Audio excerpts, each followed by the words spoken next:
24 तत्व क्या है, इसको कैसे समझें। श्रोताओं, ये भगवान श्री कृष्ण की वाणी है, अर्जुन को बता रहे हैं 24 तत्वों के बारे में। आजकल तो बहुत से जो है ऋषि महर्षि हैं, बहुत से संत महात्मा हैं जो है कुछ कम बेसी करके भी चलते रहते हैं, लेकिन यहाँ पर श्रोताओं जो है गीता अध्याय 13 के श्लोक में 24 तत्वों की व्याख्या है जो है। आइए इसको ये क्या है 24 और इसको कैसे समझें, इसके बारे में जानें। तो श्रोताओं, महर्षियों, वैदिक सूक्तों, छांद एवं वेदांत सूत्रों के प्रामाणिक कथन के आधार पर संसार के अवयवों को जो है इस प्रकार से समझा जा सकता है। जैसे पहले तो पृथ्वी, जल, अग्नि, वायु तथा आकाश, ये 5 महाभूत हैं, इसको जान लीजिए श्रोताओं। फिर अहंकार, बुद्धि तथा तीनों गुणों की अव्यक्त अवस्था आती है। इसके बाद क्या आता है, 5 ज्ञानेंद्रियां हैं, नेत्र, कान, नाक, जीभ तथा त्वचा। फिर 5 कर्मेंद्रियां हैं, जैसे बाणी, पाँव, हाथ, गुदा तथा लिंग।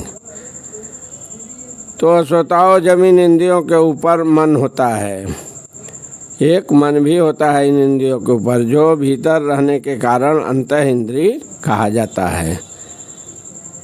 ये बहुत चलायमान होता है श्रोताओं। मन को जो कंट्रोल कर लिया, समझ लिए जो है वो सारी इंद्रियों को कंट्रोल कर ही लिया। तो इस तरह श्रोताओं, मन समेत कुल 11 इंद्रियां होती हैं, 5 कर्मेंद्रिय, 5 ज्ञानेंद्रिय और 1 अंतः इंद्रिय मन जिसे कहते हैं। ये भीतर रहने के कारण अंतः इंद्रिय कहा जाता है मन। फिर इन इंद्रियों के 5 विषय होते हैं, ध्यान देना श्रोताओं। गंध, स्वाद, रूप, स्पर्श तथा ध्वनि, बहुत इम्पॉर्टेंट है श्रोताओं जो है विषय। इसी में तो सारा जगत फंसा हुआ है।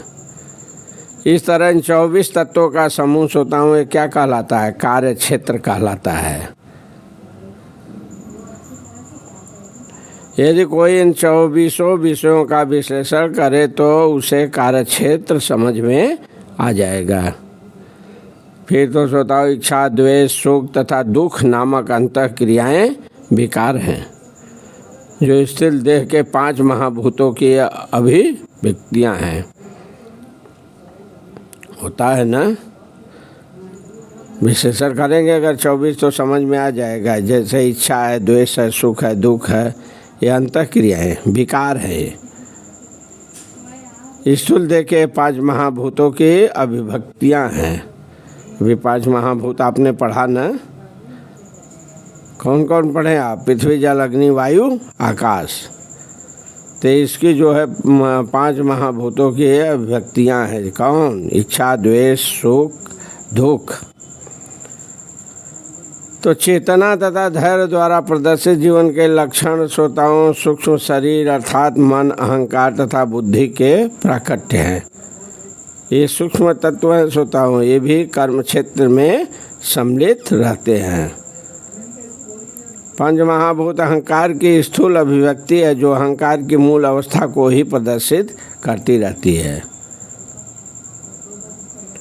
जिसे क्या कहा जाता है, तामस बुद्धि कहा जाता है। ये आगे बढ़ेंगे तो प्रकृति के तीनों गुणों की अप्रकट अवस्था की सूचक भी है।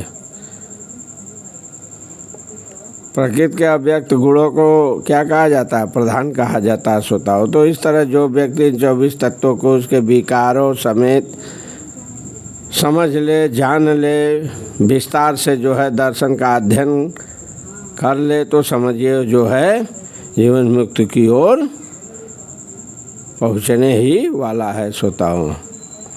तो इस तरह इन पर जो है विचार करिए, समझिए, इनको जानिए। कथा समय का अभाव है, इनकी व्याख्या बहुत लंबी चौड़ी है श्रोताओं, कहाँ तक कहा जाए।